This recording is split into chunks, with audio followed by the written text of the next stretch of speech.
Welcome to Egberto off the record. This is the program on the weekend. On the weekend for our paid subscribers. Over the last few weeks, we've been opening the doors to everybody in our attempt to get a few more paid subscribers. But again, this is not going to be lived on forever because we do want to have, in addition to all the great perks that we have for our paid subscribers, we want to have this special one for them, and that is an Egberto off the record politics done right program on the weekend. Right now, we've been doing it on Sundays at 6:00, but we will eventually get it to other times to ensure that we can get more people active on the program. What are we going to talk about today? We're going to talk about I'm going to start with two things, both the tariffs as well as Texas, the Texas legislators leaving Texas to, I think some of them are up to Chicago, running away from having to vote on the bill to redistrict Texas. Because again, you know what, Donald Trump has ordered the Texas legislature, the federal leader has ordered a state leader to redistrict in order to garner five more votes. In effect, they want five more electoral votes. So that's what they're doing here. Anyway, folks, please also remember, my battery is going down on my phone.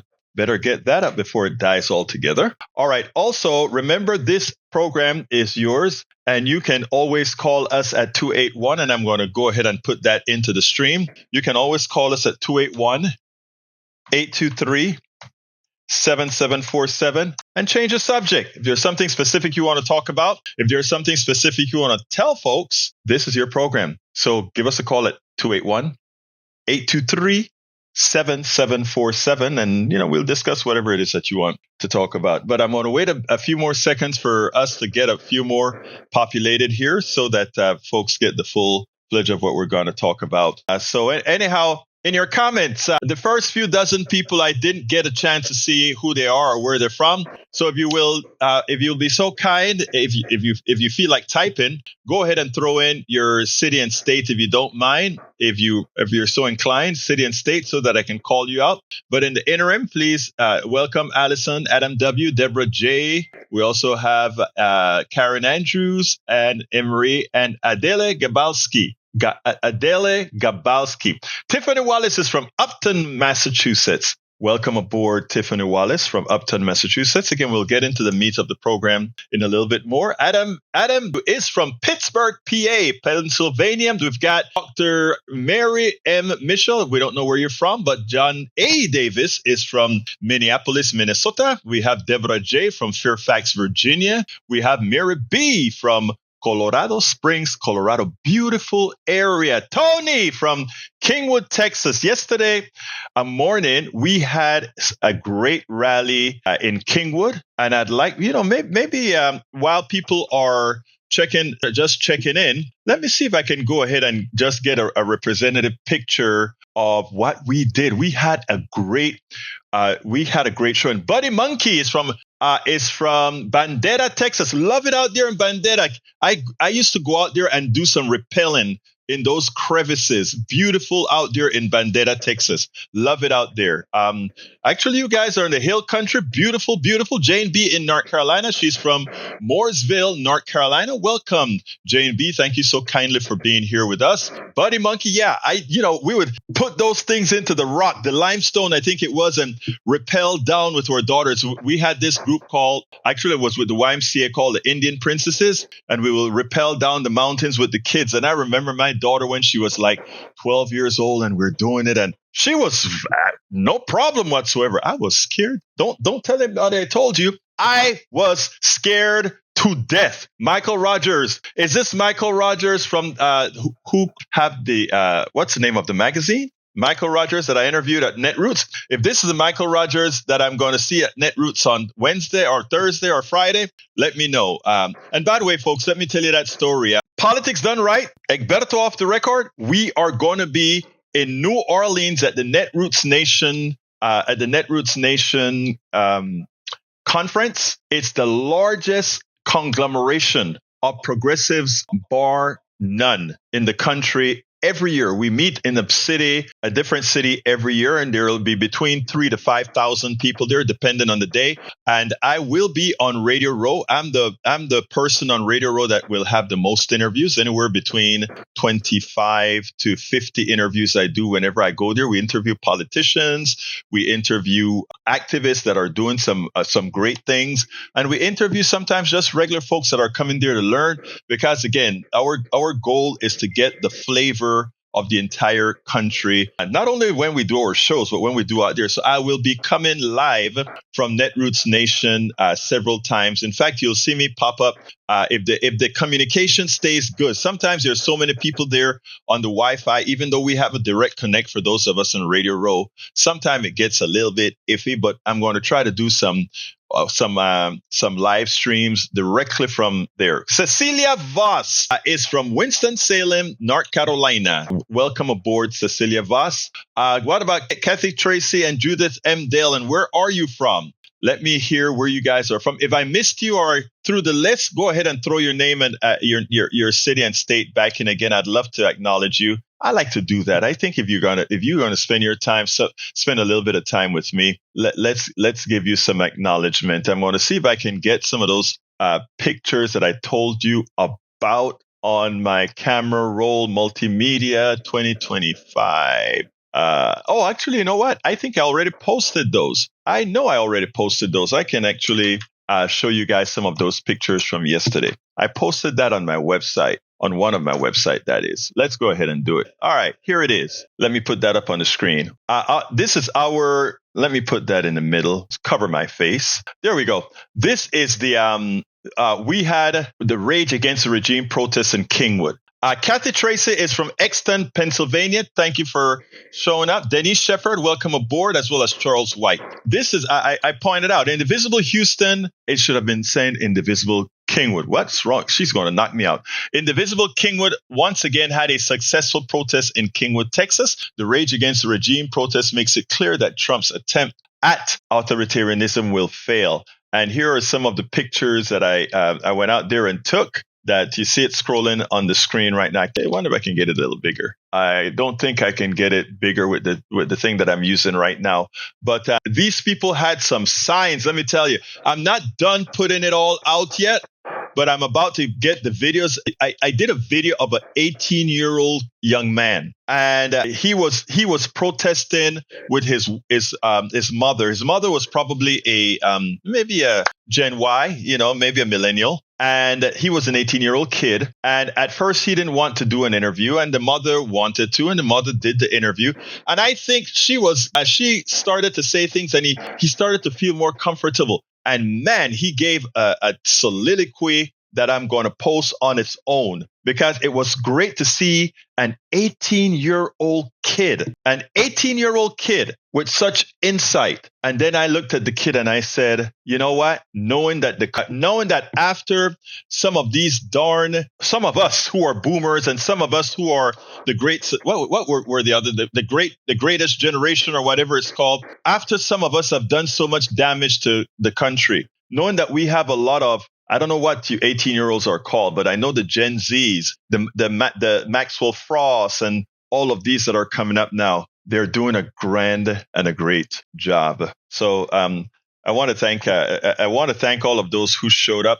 When we had the No Kings March, we got in Kingwood, a very conservative red area. We actually got 700 people. We thought we were going to get 50 people, but this was a big one, and we got over 700 people. Now, yesterday we got, in the area of about 50 something, but Cindy Hendrickson, who put it together, she just decided to go live and do it. I think 3 days before the event is when she called me. And then I went out and said that she was doing the event. And she did a great, she's been working it. Where, as you guys know, Miss Maxwell, the pedophile that's in jail that worked with Epstein, they're moving her to Texas. And Sindri is arranging or putting together a rally where she is going to she's going to go out there and do it there. And in fact, let me just go ahead and, before we get started, let me go ahead and play her video. Good morning, Sindri Hendrickson. This is our Kingwood Indivisible name it. Let me tell you, folks. Well, I don't know why this one isn't playing correctly. Oh, I know why. Bear with me 1 second. Let me get it working correctly. There we go. All right, now we can do it. Good morning, Sindri Hendrickson. This is our Kingwood Indivisible leader, organizer, you name it. Let me tell you, folks, this woman thought she was going to get 50 folks out here a few weeks ago. She got 700. She's earned her stripes. Cindy, how you doing today, beautiful? I'm doing okay. I don't think we're going to hit that 700 today, but we'll take whatever we get. It's not about how much we hit, it's that we keep the people engaged, and that's what you are doing. You're making sure to keep the people engaged. When some of those 700 see that, they will go. Okay. Oh, sorry about that. You see, when you're doing these live interviews, you get people with carts that push you around. That's what they did. Anyways, that's what they do, and that's what they are supposed to do. All right, Cindy, let me ask you this. You kind of came late to the parade on this one. I got a late notice from you that's saying, hey, Egberto, we're doing it on Saturday. I'm like, oh, okay. Well, I don't think that this was quite as coordinated as the No Kings event. Right. So I didn't find out about it until just a few days ago. Right. And I thought, what the heck? Let's go stand on the street corner again because our presence needs to be here. And consistent. I'm afraid if we don't show up, people think we quit. They're already feeling hopeless. We might be feeling hopeless too, but we are still going to stand out here on the street because we have to do something. We cannot stay home. I rarely push back at an organizer, but I will here. We are not feeling hopeless. The fact that you are out here, Cindy, the fact that you got this organized, that's not hopelessness, that's activism. Well, yes. However, sometimes we wonder, oh my gosh, is this making any difference? Yes, it is. So I'm hoping it does, because when I come out here and I see these people and they're reading our signs, some of them don't like us, but I'll tell you what, it causes them to think. Right. And that's what we need people to do, to think. And you know what? I'm watching all your signs. I'm watching what they're putting on the sidewalks in chalk, and people are reading it. It's making sense. And you know what is the other thing that it makes? This doesn't only live for the 2 hours that you're going to be out here. This lives on in the infospace. Right. So last night they moved Maxwell to a minimum security prison here in Texas. It's just up the road, an hour and a half from here. So I would love to organize a very large protest at the federal, the federal prison camp in Bryan, Texas. So the Indivisible group in Denton is interested in coming down and doing that. I want to reach out to the folks in Conroe, folks in Houston. Anybody interested in a massive protest up in Bryan, please get in touch with me. And I'll put all your information in the blog post to make sure that people get in touch. And I'll give you some of the other organizers that you're trying to contact. That would be awesome, because we've just got to show up, and that is so wrong of them to move her.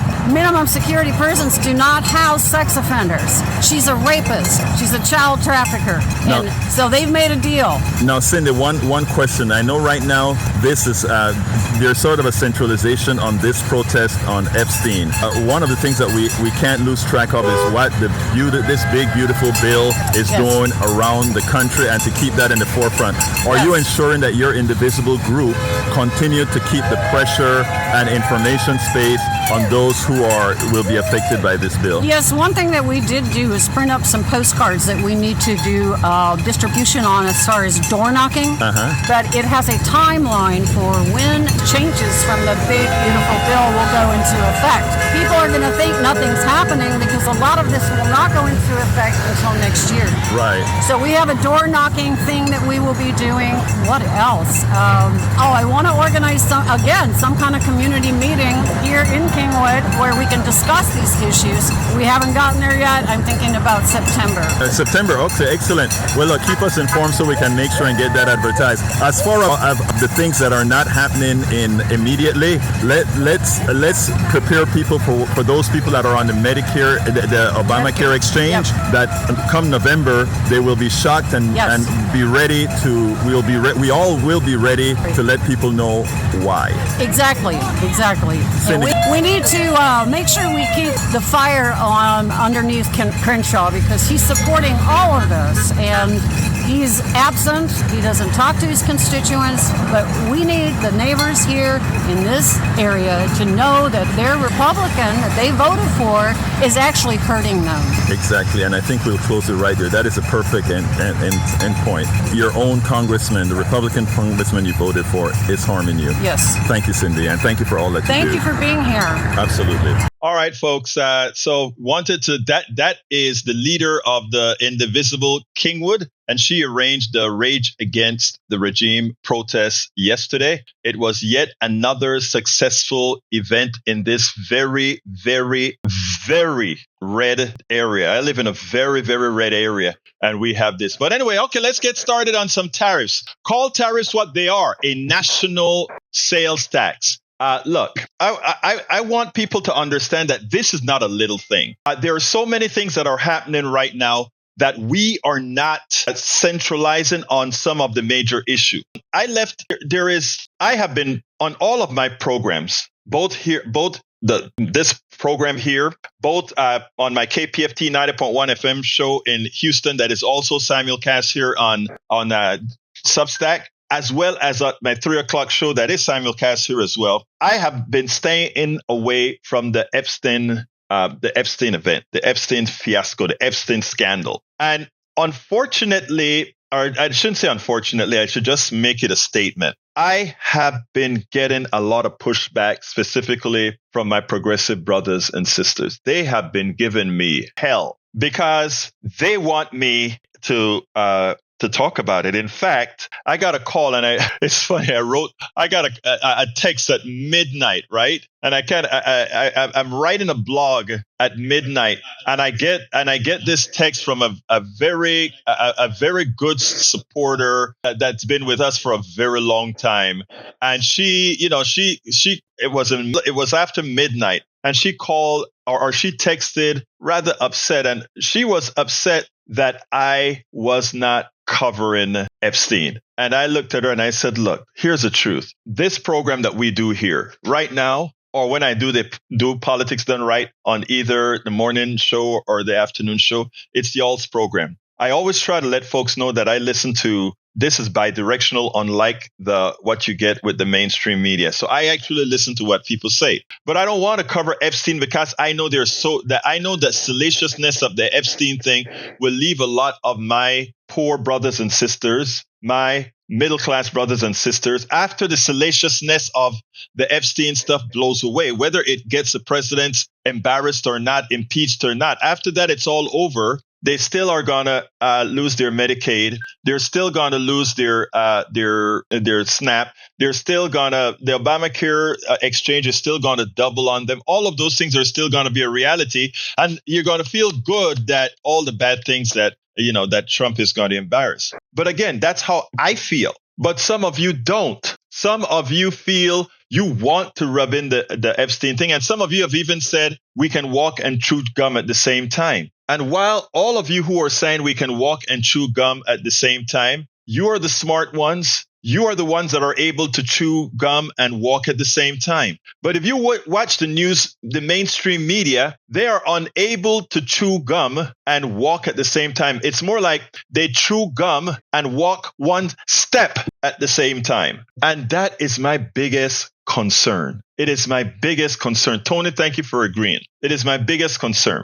So I told my sister from another mother, one of our listeners, one of our great supporters in New York. I said, look, this is your program too, and you can call in at any time. And if you want to raise the Epstein issue when you call in, it is your show as well. Please do. In fact, if I'm covering something and you want to add something, any one of you out there can call and use our platform and inform us all. But I am not going to spend an inordinate amount of time on Epstein. And for those of you who love our program and who want to see the program, like I said, it's yours. Please free. You will be on air talking about it, and I will be giving you the space to do so. Now, tariffs. I think Mary says, I understand the MAGAs want to let the story quietly die. Really would be nice to get all the names. It is unlikely we will. MAGA party will redact all of it. True. Buddy Monkey says, I'm with you, Mary B. And John Davis says, yes, others are talking nonstop on Epstein. Thanks, goodness. Okay, so here's the deal. That is from Shirley Needs Sweet. Look, forget about Medicaid, Medicare, SNAP for a while. That's going to affect, Medicaid is going to affect immediately after it comes into effect a lot of poor people and disabled people. The Medicare is going to come into effect when we get PAYGO, because the deficit is so big. PAYGO would come into effect, and it's going to reduce a lot of our Medicare recipients' benefits. When PAYGO gets instituted, they'll have to cut Medicare, and God knows what part of it they're going to cut, but it's a PAYGO. And what's called and when that occurs, we're going to get what's known as sequestration because of PAYGO. So Medicare will get affected. Our kids that are poor and on SNAP, they will be affected immediately, but specific ones. If you live in Kingwood, Texas, and you are like most people in Kingwood, Texas, few of that, except for the insurance, will affect you. But you know what's going to affect all of us? These tariffs. And when Donald Trump goes out there and says that he was lowering everybody's taxes, remember, one of the things that is preached over and again by this administration is the idea that they don't want you to think critically. They are not into you reading books that they don't sanction. They don't want you to critically think, and they want to reinvent history. And the reason why they want to do all of that is, again, to have what's going to occur again with tariffs exactly the way it should be. As they told you that they were lowering taxes for everybody, guess what? That was true. They were lowering income taxes for everybody. But to lower income taxes for everybody, what it means is that they cut a lot of services, Medicaid, the SNAP, Medicare, and all those things. But what they never told you is, even though you are going to pay more for all those services or not have those services, is that everything you buy now, because you can find almost nothing on every store, even if it says manufactured in the United States. A lot of those parts would have been imported from China, Vietnam, the Philippines, and all other places, which are tariffed even before they were assembled here in the United States. We now have a global economy. Farid Shakaria today pointed out that we are moving from an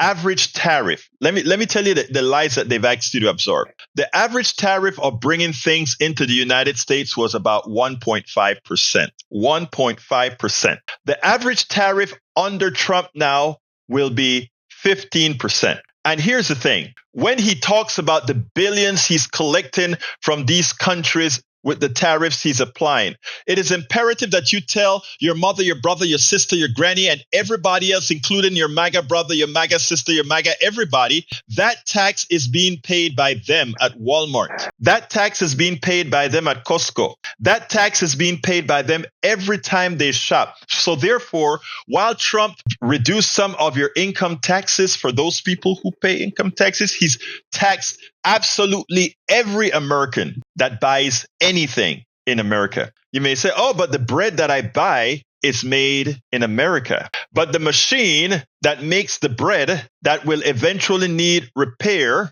or the parts are made in China, in Mexico, in Canada. The homes that we're building, which in America, most homes are built out of wood. Guess where that softwood's coming from? Canada. And guess what we have in Canada now? A 35% tariff. Oh my God. Do you understand what is about to happen? And Donald Trump doesn't have to care about this, okay? The way he sees it, it's either he's gone in 3.5 years, or if for some reason he creates another some sort of a coup, if he's able to establish a coup, it means he has the control of most folk. If he only has 3 years, he would have already paid off his billionaires by giving them the country. So he's in a win-win situation as he sees it. As he sees it, he's in a win-win situation because you know what? They've already voted the big bad bill. And you know what? They've already voted for he've already instituted the tariffs. And unless the Supreme Court really comes back and they win the case that says he doesn't have the authority to do that, he then has to go to Congress, and Congress would have to go ahead and say, well, we approve of the tariffs that Donald Trump wants us to approve of. And then, of course, they have to go justify that back with their constituents. But by then, who cares? It would have already been done. And we don't know. Jason Johnson yesterday said, the Democrats may win in 26, but the question is, will they have the pelotas? Will they have the what's needed to go out there and reverse all the things that he's done? Which means if they reverse it in the 2 years that he's caused the damage, we can mitigate the damage rather quickly. But if they do what many times they do and leave what the disaster was before, and notice this, when these guys make changes, many a times Democrats leave those changes into existence. But when Democrats make important changes like what they've done with environmental rules, green energy, building, etc., the Republicans have no problem coming in and just throwing it out. You have to ask yourself why. John A. Davis, you're right. He's creating a failed state by destroying the economy and/or democracy. But what's notable with failed states is the oligarchy remains, and that is what we have to. Make sure doesn't happen. Mary B says we have got to stop him. And you know what, Mary B? If you notice when I was speaking to Cindy, that interview that I did with Cindy yesterday, I said it's not about hope. And I was going to push back at her as an organizer. A lot of respect. I respect her a whole dear lot. But we don't have time to be hopeless. We don't have time to be helpless. I'm not. That's why I'm doing this. I'm not helpless, hopeless, or whatever. And I have faith that Donald Trump can be an asset for us. In other words, you just push us far enough, and when we have no other choice, we're left to react. And I think that he has gone so far that even the ones that consider themselves passive are just about ready to react.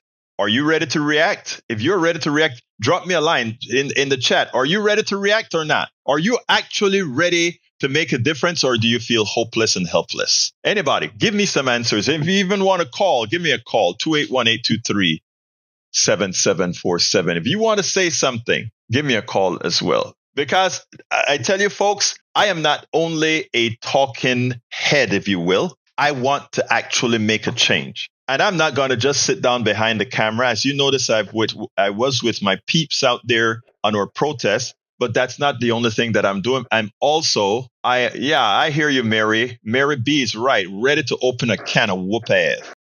Look, and like I said, there are many that are doing this. I'm not just behind this camera. Let me just let you guys know that. There's a whole lot that's happening. I'm making sure to keep in touch with our organizers. And John, how are you doing, John? Come on in, brother. Yeah, I just wanted to say, that's what he's trying to create, hopelessness and despondency. Yes. But we cannot, give him that. We have to just continue on. He's just nothing more than a fool. But the people behind him are very serious about destroying our economy so they can just buy it all up. And his tariffs are going to raise prices. They'll never come down. People are going to start to see that. And then he wants to fake the numbers, too, as far as employment and everything else. You can't fire as many people from the federal government and all the tertiary things, the jobs that go along with that, in every city in the United States. It's like you have NASA in Houston, all of that to go to the wayside. And we're going to hit like rock bottom is my prediction. But we can't, we know what's going to happen, and we can quickly, recoup what has happened and fight back. Whereas, before in the Depression, we didn't know that. We didn't know how all of this works. Now we do know how all of it works. So, yeah. That's all. I don't. No, well, thank you for saying. Yeah. Thank you for calling in. But I'm going to let you go, and then I want to give a little explanation on tariffs here that I think it's important. Oh, sure. Yes. And we can't. Thank you very much, John. And we can't let Trump win in this regards. First of all, a comment I want to handle real quickly. How can we do this peacefully? What about our spreading truth until 80% of us are united? Look, let me tell you, when you get 6% of people activated, the autocrat fails. We are over 3-point-something% activated right now. We are going to have enough people activated to prevent the autocracy from metastasizing. So let me just tell you, you just have to keep engaged, brother. Who said that? For a better world. You just have to keep engaged. Shirley says he's a spark that ignites stupid. Oh, that was so funny, Shirley. I'm not going to repeat that, but that's funny. All right. But I want to tell you guys something about tariffs that you have to keep in mind, okay? And it's going to be a little bit technical here, but I ask you all to listen right now. When you have steady inflation, right? Today, bread may cost $1. Tomorrow, bread, when you have, let's say, an inflation rate of, let's say, 5% to make it. No, let's say we have an inflation rate of 10%. I'm just using that because 10% is an easy number. If you have an inflation rate of 10%, every year, bread goes up by 10%. So the first year, bread would have grown to $1.10. The second year, bread would grow to $1.21, right? Because it's 10% every year. By the next year, it will go up to $1.40 something. All right. That's how inflation works. Tariffs do not work that way. Tariffs create a one-time inflation and then it dies. Let me explain. And this is important. And one of the reasons I wrote an article that says Trump can win the tariff debate if we don't educate people. I just explained how if we had a steady state inflation rate of 10%, every year you'll see the price of bread go up, right? And let's assume bread is something we import. But let's say Trump puts a 10% tariff on bread. After the first year, bread is worth from $1 to $1.10. The second year, tariff is still at 10%. Bread is still worth $1.10. If there aren't other costs that increase, the tariff is a one-time inflation hit. So if he can get through his first tariff and live through that one-time spike, he will be okay. But what will not be okay is the economy. I'm going to explain that in a minute. Because you have to understand how the simple psychology work on the American psyche. That one-time spike in tariff would say the following. Okay, the first year, Trump would have an inflation rate just on tariffs of that, whatever the percentage, let's just call it 10%. But the second year, without him removing the tariffs, the inflation rate will be zero. No inflation caused by tariffs because the tariffs remained. And then he can go out and, he's a hell of a marketer. He can go out and say, inflation is zero. You see, tariffs didn't have an effect. And all the talking heads on mainstream media are going to say, yes, he's right. I guess he was smart after all. But that's not the end of the story. That tariff, even though it's a one-time 10% tariff, it's still an extraction of 10% every year out of the American economy, not going into goods and services, but going into federal treasury to give tax breaks to the millionaires and the billionaires. So even though the way you calculate tariffs, that money will still be a stream going out. You see, if you just have steady state, a little bit of inflation every time, that money is still within the broad economy. Even that inflated bread price is within the broad economy. So even as it's inflated, it's creating economic activity. But that 10% tariff that is permanently on now, it's almost like a 10% siphon out of economic activity straight into the government's treasury, and not going to do something positive, but going to pay off the debt of the billionaires. Because in order for us to get the billionaires their money, we have to take it away from the poor. And it's a constant stream. It's a 10% permanent stream until the tariffs are revoked. It doesn't work like regular inflation, but you can be fooled. You can be fooled into believing that, okay, we had a one-time inflation rate. We need to have better ways of telling Americans about these things, because if we don't let him pay for the tariffs now with this immediate one-time inflation, next year he would have won the debate. Because even though it's going to depress the economy with that constant 10% siphon, inflation rate 4, the inflation part caused by tariffs would be 0. And that's a win for him, even though from a technical standpoint, he's actually slamming the economy with that constant 10%. Now, those of you that are listening to me, do you guys get the, I am trying to make it that folks understand what I'm saying.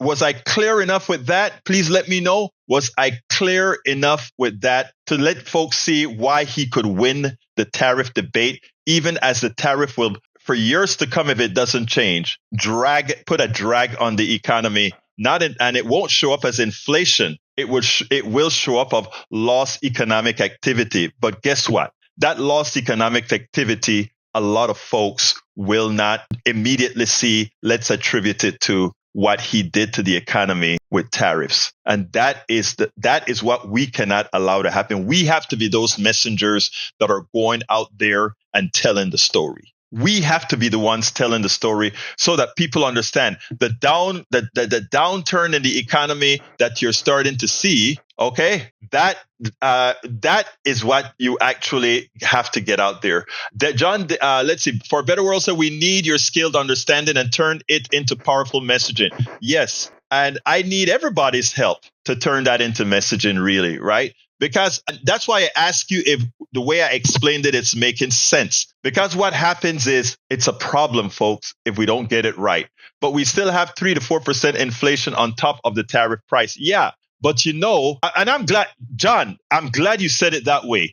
We have 3 or 4% inflation above the tariff price. Another thing about it is here's the other thing with tariffs, why you don't see the inflation immediately. And here's what, let's say Walmart. Walmart may buy a mouse, okay? They may buy a mouse from China for $2. And you go into the Walmart store and that mouse is $9. So that's more than a 400% markup for that mouse. So if Trump puts a 20% tariff on that $2, that means that mouse, instead of costing $2, will cost $2.20. Walmart may go ahead and say, I have an excuse now. Instead of charging $9.20 to cover that 20% tariff, I can actually charge 10%. And tell the folks, well, the reason that thing is no longer $9, it's now $12, is because of the 10% tariff. The uninformed person would give Walmart a brick. Okay, I can see why it's costing that now. Not understanding that Walmart is ripping you off using Trump's tariff to rip you off even further. And it's a double-edged sword for them. Because if they only increase the price from $9 to $9.20, they know that the customer can backtrack to what the nominal price of that product actually costs and realize that Walmart was marking up that mouse that costs $2 that they're selling for, let's say, $8 by 400%. Folks, let me tell you something. The economic system that we have and those who run the economic system, if you don't follow it in details, we are the ones who pay the price day in and day out. Anybody else want to call on this issue with these tariffs? There are a couple of other things that I had want to say about tariffs, and that is they hit working people the hardest. 2018 to 2019 already ran the experiment, and guess what? Prices did rise. So we know what's going to happen. Small businesses get squeezed. Why do they get squeezed? Because they don't get the markdowns that the large companies can get. Farmers become collateral damage. Of course, when farmers are forced to, when other countries put their tariffs on, they start to produce other farm goods locally. The difference, though, is if the tariffs are supposed to raise prices on products. That's the design of tariffs. You want a tariff on a product so that it costs more to incentivize the person in your own country, given that it costs more, to actually build the product at a profit. So when they try to say, it's not going to raise prices, if tariffs do not raise prices, it's not doing its job. But you only want to raise prices on things that you want to manufacture locally that you don't want to manufacture overseas. Like if you want to put a tariff on electric cars, if you want to help your electric car industry, but you don't want to put a tariff on bananas. We don't grow bananas commercially. So all we are doing is increasing the price of the banana with no other value. Are we going to start having hydroponic banana at scale? We could not compete even with high tariffs with Costa Rica, Panama, Venezuela, República Dominicana. We could not compete with those guys. Okay? So it's so important, folks, that we get these concepts. Let's see. Mary B says, this is helpful info. Thank you, Mary. And that's what I want to make sure. I like the feedback. If I'm not completely making sense for you, I need to know that as well so that I can hone the message that we're trying to get out there. John David says people also think that the country who the tariff is placed on that pay the tariff. No, we all pay the tariffs. We are the ones. And that's why the economy is actually going to get softer. Is this correct? Additional inflation due to tariffs will be a one-time hit and then level out. So later Trump can deny any negatives effect. Meanwhile, everyone will be suffering higher prices. That is perfect. That is exactly right. Because the numbers will have a one-time inflation effect, but sucking the dollars out. Because remember, and hear this, folks, for those who understand economics, I wrote a book called As I See It, Class Warfare is the Only Resort to Right-Wing Doom. And I wrote that to make economics simple. And I explained things like tariffs. I explained things like what is that again? When you patents and all of that to show how these are corrupt features that actually harm us all. This economic system is really a fraud, but that's for another day. But we don't think about it. We've been indoctrinated into thinking that it works a certain way, but it doesn't really. But that tariff that you mentioned there, yes. That's a one-time inflation. But when you have higher prices on, let's say, the bread that I spoke before, when you pay that bread that used to cost $1.10 that goes up by 10 cents, then 11 cents, then 12 cents every year, that increased amount of money still lands itself into the economy at large. Okay? Into the economy at large. What does not, and this is important, what does not is the following. The tariff part of inflation is not kept in the economy. It is removed from the economy and thrown into the United States Treasury. It's money that's extracted out of the economy. Regular inflation stays in the economy as inflated dollars. Inflation caused by tariffs is extracted. It's like a siphon going into the Treasury. And then what does that Treasury do with the money? Let me give some examples. If that Treasury used that money to build windmills, if that Treasury used that money to give scholarships to people, to kids to go to college,